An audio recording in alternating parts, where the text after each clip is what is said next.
Hello बच्चों, कैसे हो? आपका स्वागत है त्रिपाण स्टडी सेंटर में। आज जो हम करने जा रहे हैं काफ़ी महत्वपूर्ण यहाँ पर चैप्टर आया है class 12 CBSE NCERT political science यानी राजनीति विज्ञान का जो हमारे यहाँ चैप्टर आया है अंतर्राष्ट्रीय संगठन, इंटरनेशनल ऑर्गेनाइजेशन काफ़ी महत्व रखेगा।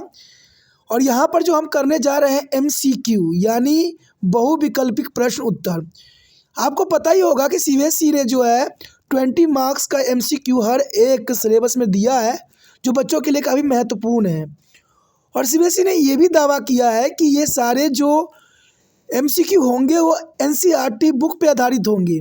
तो इसलिए त्रिपाण स्टडी सेंटर ने आपके लिए हिंदी इंग्लिश दोनों ही माध्यम में जो है टेक्स्ट बुक पे आधारित जो है प्रश्न उत्तर लाया है। और यहाँ पर काफ़ी महत्वपूर्ण रहेगा, इस पे हम विस्तार पूर्वक चर्चा करेंगे और समझेंगे।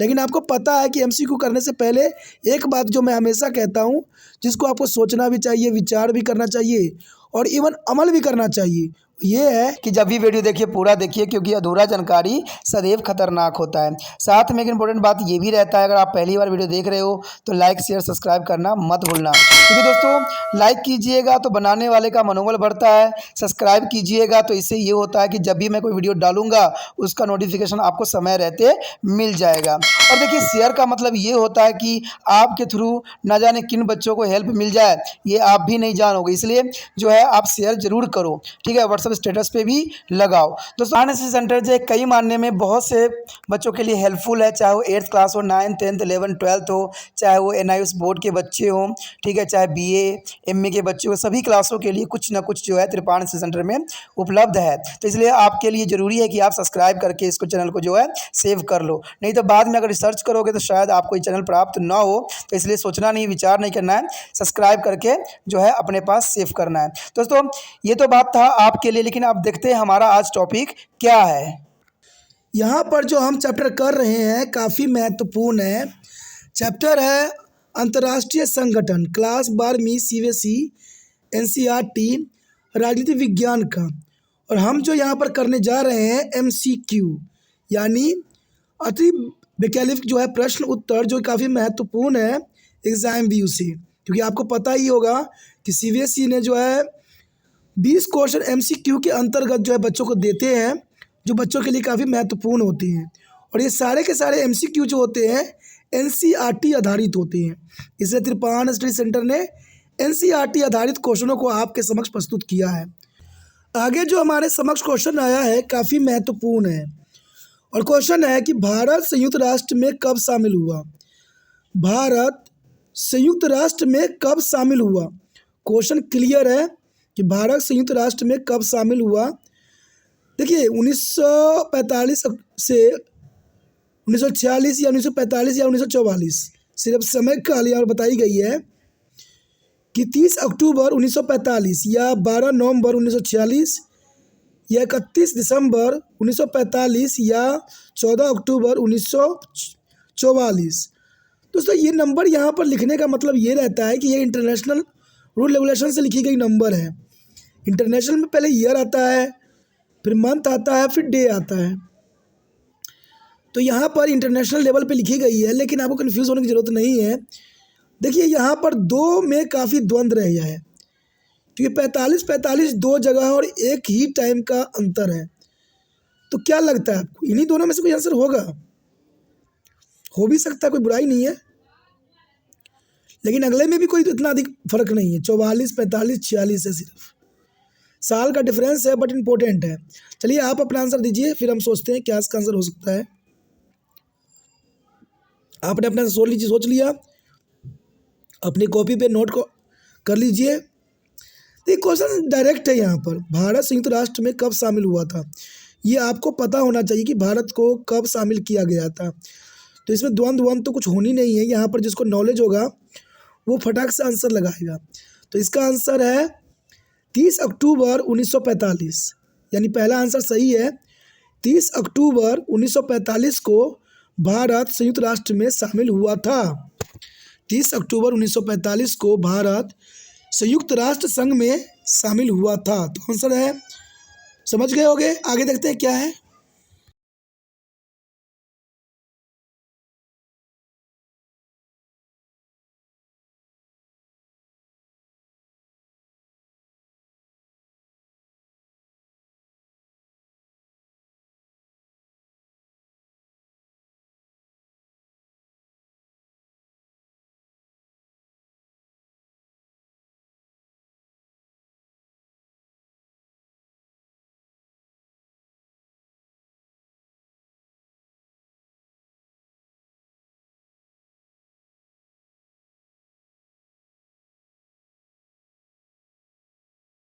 सबके फुल फॉर्म के साथ।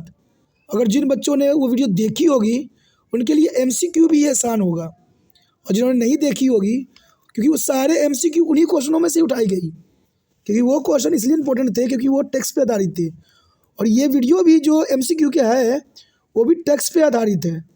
तो जनरल सी बात है, वो वीडियो जो देख लेंगे उनके लिए ये क्वेश्चन आसान हो जाएगा। देखिए, लेकिन आपको यहाँ पर चूज़ करना है कि सही आंसर क्या है। वो तो मेरा सजेशन था कि अगर आप देखते हो तो आपको ही फ़ायदा होगा, नहीं देखते हो तो आपका ही नुकसान होगा। तो मैं ज़बरदस्ती करने वाली बात यहाँ नहीं कहूँगा। हम तो यहाँ क्वेश्चन पर देखते हैं कि संयुक्त राष्ट्र का सबसे शक्तिशाली अंग कौन था। क्या UNG था, या UNICEF था, या UNICEF था, या UNSSC था। तो जैसा कि आपको पता होना चाहिए, संयुक्त राष्ट्र संघ का सबसे शक्तिशाली अंग जो है UNSC है, यानी चौथा आंसर सही है UNSC। ये काफ़ी शक्तिशाली अंग है और सारा डिसीजन मेकिंग यही करती है, और इसका डिसीजन को मान्यता दी जाती है, इसलिए इसका सबसे शक्तिशाली अंग कहना उचित होगा। उसके पश्चात हमारे समक्ष आता है अगला क्वेश्चन जो काफ़ी महत्वपूर्ण है। क्वेश्चन है, संयुक्त राष्ट्र में कितने प्रमुख अंग हैं। देखिए, अंग की बात किया गया है, सदस्य की बात नहीं किया गया है। क्वेश्चन में बच्चा यही कन्फ्यूज हो जाता है। यहाँ पर अंग की बात की गई है। अंग जो भी हमने क्वेश्चन किया था वो सारे अंग थे, ठीक है। यह मेंबर की बात नहीं की जा रही है, सदस्य की बात नहीं की जा रही है। सदस्य तो आपको पता है कि परमानेंट सदस्य 5 है, और जो परमानेंट नहीं है, टेम्परेरी है, वो 10 है, टोटल 15 है। लेकिन यहाँ पर पूछा गया है कि संयुक्त राष्ट्र में कितने प्रमुख अंग हैं। क्या A 7 है, B 8 है, C 6 है, D 4 है। जैसे पिछला क्वेश्चन में डिस्कस किया था, 4 अंग के बारे में तो हमने पहले ही पढ़ लिया। क्या 4 से अधिक है? आप सोचिए। तो आपने आंसर सोच लिया होगा, क्या आंसर आपने लगाया। देखिए दोस्तों, मैंने पहले ही कहा था कि पिछले क्वेश्चन में हमने 4 प्रमुख अंग के बारे में बात कर लिया था, लेकिन हमने सिर्फ 2 अंग के बारे में वहाँ पर बात नहीं किया था। अब वो 2 अंग आपको पता होगा कौन होगा। अगर नहीं पता है तो पॉइंट व्यू जो मैंने वीडियो डाली है उसको ज़रूर देखें, उसमें आपको सारे अंग के बारे में विशेष जानकारी भी मिलेगी, और उसका कार्य प्रणाली, उसकी विशेषता, सारे कुछ आपको जो है विस्तार पूर्वक मिल जाएगा, ठीक है। तो इसका आंसर है C 6 है, यानी 6 अंग है जो काफ़ी महत्वपूर्ण है। संयुक्त राष्ट्र में कितने प्रमुख अंग हैं, तो 6 है, यानी C 6 सही आंसर है। चलिए देखते हैं आगे क्या है। यहाँ पर जो हमारा अगला क्वेश्चन आया है काफ़ी महत्वपूर्ण है, और क्वेश्चन है विश्व बैंक कब बनाया गया। क्वेश्चन डायरेक्ट क्लियर है, जिन बच्चों को पता होगा डायरेक्ट आंसर देंगे कि विश्व बैंक कब बनाया गया। तो आप भी अपना आंसर तैयार रखिए, क्या आंसर हो सकता है, चूज़ कर लीजिए। चलिए, आपने चूज़ कर लिया होगा। देखा जाए तो विश्व बैंक कब बनाया गया। देखिए, क्वेश्चन बिल्कुल क्लियर है और साफ है, इसमें मुझे घुमाने और फिराने की ज़रूरत नहीं है, क्योंकि क्वेश्चन भी डायरेक्ट है। इसमें जिसको पता होगा वो डायरेक्ट देगा आंसर, जिसको नहीं पता होगा वो घुमाएगा। तो इसका डायरेक्ट आंसर है 1945 में बनाई गई थी। यानी देखा जाए तो विश्व बैंक की स्थापना 1945 में हुई थी। क्लियर है, समझ के लिए ज़रूरी है, और ये हर जगह महत्वपूर्ण है। आगे दोस्तों ये आपको MCQ जो होगा कंपटीशन लेवल पे भी काम आएगा, इसलिए MCQ जितना हो सके कीजिए। CBSE ने MCQ डाला है तो उसका कुछ रहस्य भी है कि आजकल जितने भी कंपटीशन के एग्ज़ाम होते हैं सब में MCQ होते हैं, वो या तो 10वीं बेस पे होते हैं या 12वीं बेस पे होते हैं। तो ये MCQ करना आपके लिए बहुत ही फ़ायदेमंद हो सकता है। चलिए देखते हैं अगला क्वेश्चन क्या है। अब देखिए, अगला क्वेश्चन आ गया है कि WTO की स्थापना कब हुई, वर्ल्ड ट्रेड ऑर्गेनाइजेशन की स्थापना कब हुई। क्वेश्चन क्लियर है कि वर्ल्ड ट्रेड ऑर्गेनाइजेशन की स्थापना कब हुई। क्या 1995 में हुई, क्या 1954 में हुई, क्या 1945 में हुई, कि 2000 में हुई। क्वेश्चन क्लियर है, लेकिन आपको आंसर भी क्लियर देना पड़ेगा, ठीक है। तो आंसर सोचिए और अपने नोटबुक पे लिखिए। लिख लिया होगा आपने। तो मैं बता दूं, इसमें भी कोई बहस करने की ज़रूरत नहीं है, जिसको पता होगा वो डायरेक्ट आंसर देगा, और इसका डायरेक्ट आंसर है 1995। WTO यानी वर्ल्ड ट्रेड ऑर्गेनाइजेशन की स्थापना जो हुई थी विश्व व्यापार संगठन की 1995 में हुई थी, और इसका कारण ये था कि विश्व में व्यापार को जो है सुविधाजनक बनाने के लिए पूरे ऑर्गेनाइजेशन ने इस बात पे विचार किया और ये छठे अंक के रूप में 1945 में सम्मिलित हुआ। पर नहीं 45 नहीं 95 में 1995 में सम्मिलित हुआ। तो वर्ल्ड ट्रेड की स्थापना जो हुई थी 1995 में हुई थी। तो क्लियर है, आगे देखते हैं क्या है। अगला क्वेश्चन जो हमारे समक्ष आया है काफ़ी महत्वपूर्ण है और देखिए क्वेश्चन भी बहुत काफ़ी महत्वपूर्ण है कि संयुक्त राष्ट्र महासभा की पहली महिला अध्यक्ष कौन थी। एग्जामिनर हमेशा इस बात पर ध्यान रखता है कि पहला और अंतिम जरूर पूछता है। तो संयुक्त राष्ट्र महासभा की पहली महिला अध्यक्ष कौन थी, और ये कई बड़े बड़े क्वेश्चन यूपीएससी में भी ऐसे क्वेश्चन पूछे गए हैं कई बार कि संयुक्त राष्ट्र महासभा की पहली महिला अध्यक्ष कौन थी। क्या वो सरोजिनी नायडू थी, या अरुणा आसफ अली थी, या विजय लक्ष्मी पंडित थी, यानी राजकुमारी अमृता कौर थी। अब जिन बच्चों को पता होगा वो आंसर देगी, जिनको नहीं पता होगा वो नहीं आंसर देंगे। तो संयुक्त राष्ट्र संघ की महासभा की पहली अध्यक्ष कौन थी, आपने लिख लिया आंसर। आंसर लिख लोगे तो अच्छा रहेगा, नहीं लिखोगे तो आपका नुकसान है। इससे आपका नॉलेज का पता लग जाएगा कि आपको कितना आता है। चलिए मैं बताता हूँ आंसर क्या है कि संयुक्त राष्ट्र महासभा की पहली महिला अध्यक्ष जो थी विजय लक्ष्मी पंडित थी। इनको जो है पहली महिला अध्यक्ष होने का गौरव प्राप्त है, विजय लक्ष्मी पंडित, यानी सी आपका आंसर सही है, सी। देखिए हमारे समक्ष अगला क्वेश्चन जो है काफ़ी महत्वपूर्ण है और क्वेश्चन है एमएनएसटी इंटरनेशनल क्या है। एमएनएसटी इंटरनेशनल क्या है, जो काफ़ी महत्वपूर्ण क्वेश्चन है। क्या मुद्रा कोष को संस्था को कहते हैं, या बी शस्त्र रक्षक को कहते हैं, या सी जल संधि को कहते हैं, या एनजीओ को कहते हैं। तो आप अपना आंसर ढूंढिए, क्या इसका आंसर हो सकता है। ठीक है, आपने आंसर अपना ढूंढ लिया होगा। तो चलिए देखिए एमनेस्टी इंटरनेशनल क्या है। देखिए मुद्रा कोष संस्था को कहते नहीं है, शस्त्र रक्षक को भी नहीं कहते हैं, और जल संधि को तो कहते ही नहीं है। इसका मतलब हुआ एनजीओ को। एनजीओ को जो है एमएसटी इंटरनेशनल कहा जाता है। तो इसका आंसर डी सही है, आप डी के साथ जा सकते हो, जो कि काफ़ी महत्वपूर्ण है। उसके पश्चात हमारे समक्ष क्वेश्चन आया है कि IAEA की स्थापना कब हुई। क्वेश्चन क्लियर है, IAEA की स्थापना कब हुई। क्या ये 29 जुलाई 1957 में की गई थी, या 29 जुलाई 1945 में, या 19 जुलाई 1957 में, या 1 जुलाई 2003 में। तो यहाँ पर क्वेश्चन क्लियर है, आप अपना आंसर जो है अपना नोटबुक में लिखिए। देखिए क्या आंसर हो सकता है इसका, आपने लिख लिया होगा इसका आंसर। ठीक है, देखिए IAEA की स्थापना कब हुई। IAEA की स्थापना देखा जाए तो इसमें भी कोई द्वंद्व करने की चीज़ नहीं है, डायरेक्ट आंसर है। इसका स्थापना 29 जुलाई 1957 में की गई थी। 29 जुलाई 1957 में IAEA की स्थापना की गई थी, जो कि क्लियर है। चलिए देखते हैं आगे क्या है। यहाँ पर हमारे समक्ष अगला क्वेश्चन आ गया है, काफ़ी महत्वपूर्ण है। देखिए क्वेश्चन क्लियर है कि अंतर्राष्ट्रीय परमाणु ऊर्जा एजेंसी का मुख्य उद्देश्य शांतिपूर्ण उपयोग को बढ़ावा देना है। क्या परमाणु ऊर्जा को देना है, या वैश्विक व्यापार को देना है, या सैन्य शक्ति, या बिट्टो शक्ति। अब अपना आंसर सोचिए, क्या हो सकता है इसका आंसर। आपने सोच लिया हो। देखिए क्वेश्चन में ही इसका आंसर छुपा हुआ है कि अंतर्राष्ट्रीय परमाणु ऊर्जा एजेंसी का मुख्य उद्देश्य शांतिपूर्ण उपयोग को बढ़ावा देना है। बिट्टो शक्ति तो इसके दूर दूर तक सम्मिलित नहीं हो सकता है।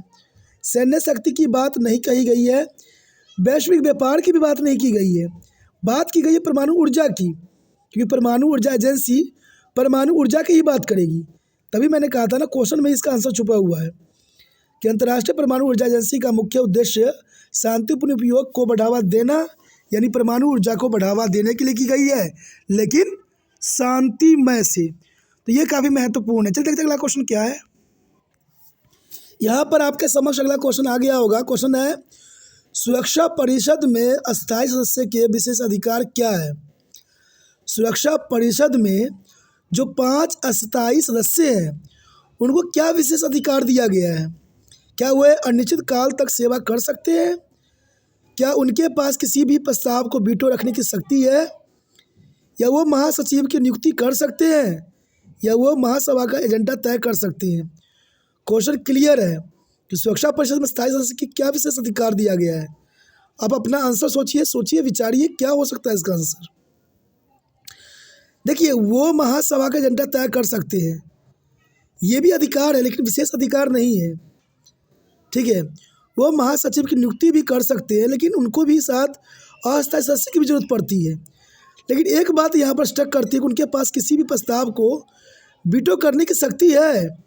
यानी जो 5 अस्थायी सदस्य हैं उनको वीटो करने की शक्ति है, यानी वीटो पावर है।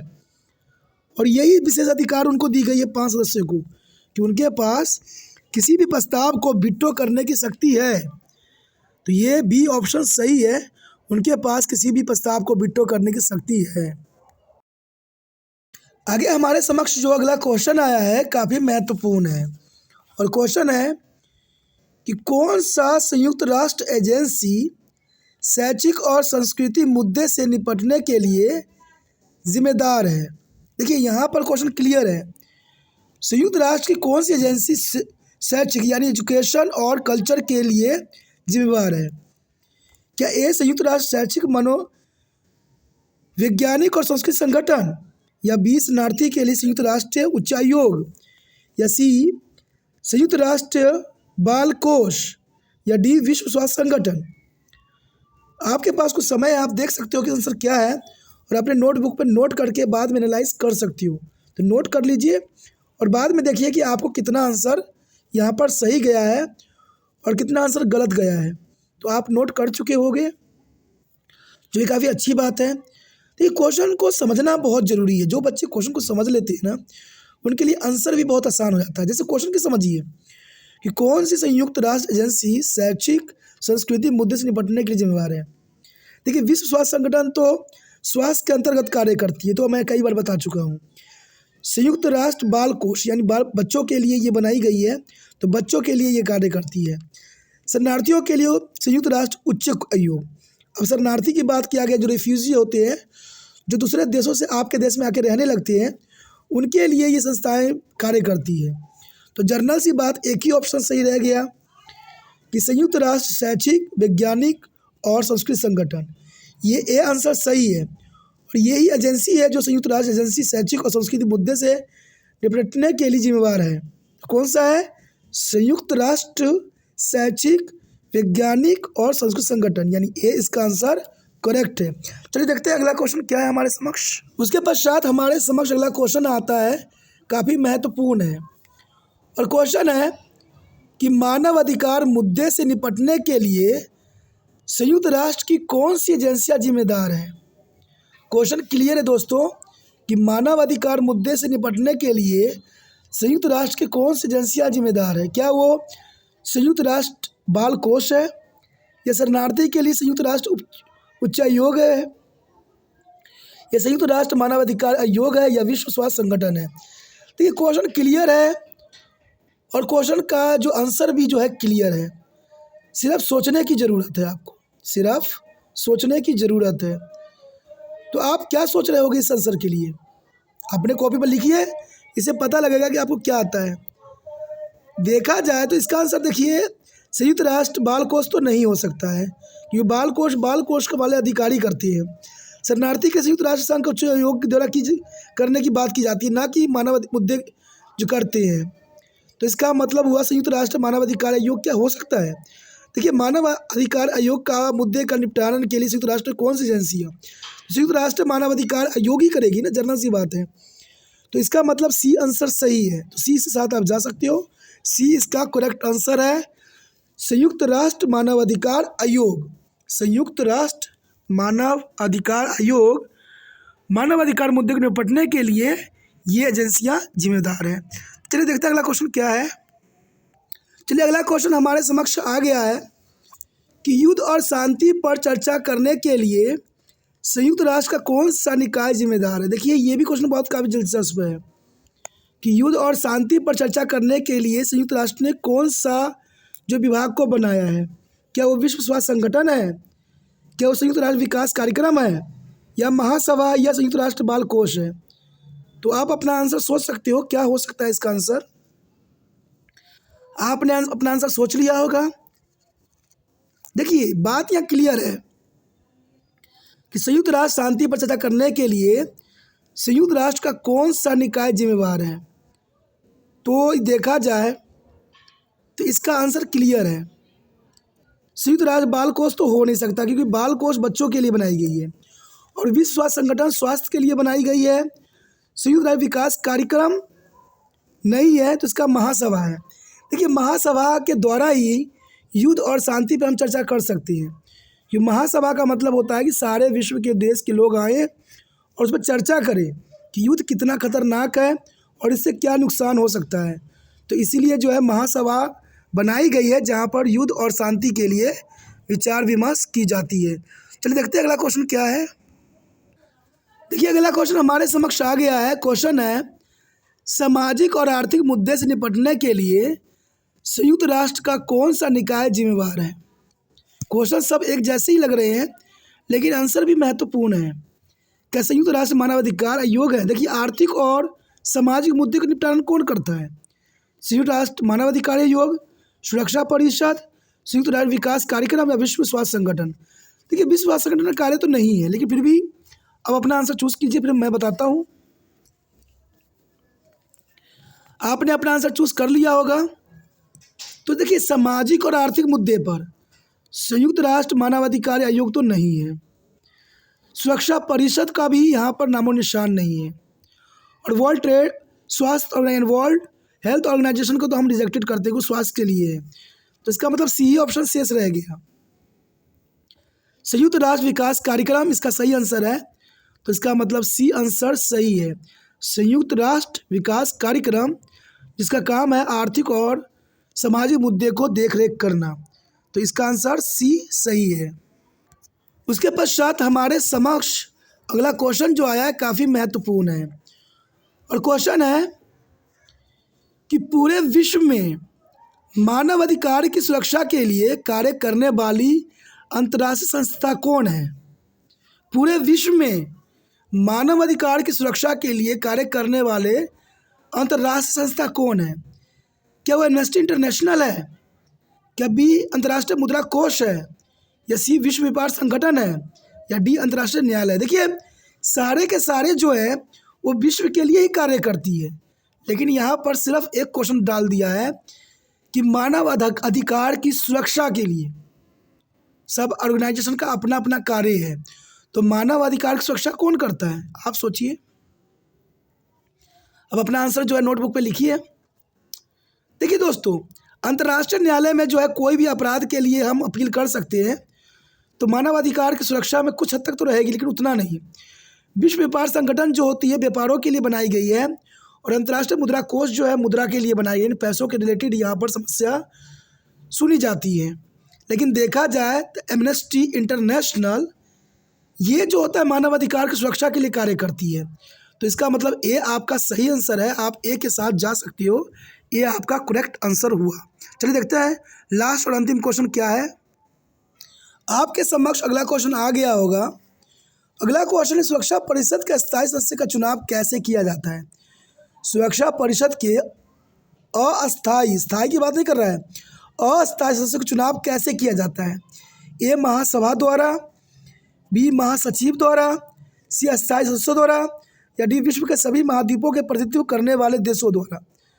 अब देखिए, सुरक्षा परिषद के सदस्य होना काफ़ी महत्वपूर्ण और गौरव की बात है, लेकिन कैसे हमें मिलेगा ये? सोचिए, अपनी ऑप्शन देखिए क्या हो सकता है। आपने अपना आंसर चुन लिया होगा। देखिए, ये महासभा द्वारा, महासभा की यहाँ रोल नहीं होती है, वो युद्धों के लिए अपना कार्य करती है। महासचिव द्वारा जो है सिर्फ देखी जाती है, और अस्थायी सदस्य द्वारा तो काफ़ी हद तक इम्पोर्टेंट रहता ही है, लेकिन एक और महत्वपूर्ण बात रहती है डी, कि विश्व के सभी महाद्वीपों द्वारा प्रतिनिधित्व करने वाले देशों द्वारा। अब देखिए, सुरक्षा परिषद के अस्थायी सदस्यों का चुनाव, ये अस्थायी सदस्यों की बात की जा रही है, अस्थायी की नहीं की जा रही है। ठीक है, अस्थायी की बात होती अलग है, लेकिन सुरक्षा परिषद के अस्थायी सदस्यों का चुनाव यहाँ पर विश्व के सभी महाद्वीपों का प्रतिनिधित्व करने वाले देशों के द्वारा की जाती है। तो ये क्वेश्चन काफ़ी महत्वपूर्ण था, और ये क्वेश्चन जो हमने यहाँ आपके समक्ष रखा वो हर एक पॉइंट व्यू से महत्वपूर्ण है, चाहे कॉम्पिटिटिव एग्ज़ाम हो, चाहे रेलवे का एग्ज़ाम हो, चाहे बैंक का हो, चाहे किसी प्रकार का एग्ज़ाम हो, सभी जगह महत्वपूर्ण है, क्योंकि ये ऐसा ही क्वेश्चन हर एग्ज़ाम में आता है। इसलिए जितना हो सके इस वीडियो को शेयर कीजिए। ये वीडियो हर बच्चे के लिए महत्वपूर्ण है, जो इनको आगे बढ़ना है, जो प्लस 2 में भी है, जिनको कॉम्पिटिशन तैयारी करना है, सबके लिए महत्वपूर्ण है।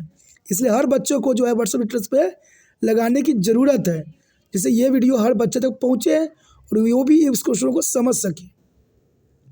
क्योंकि आपको पता ही है कि जितना शेयर कीजिएगा उतना दूसरे बच्चों का केयर होगा, क्योंकि शेयर ही केयर है।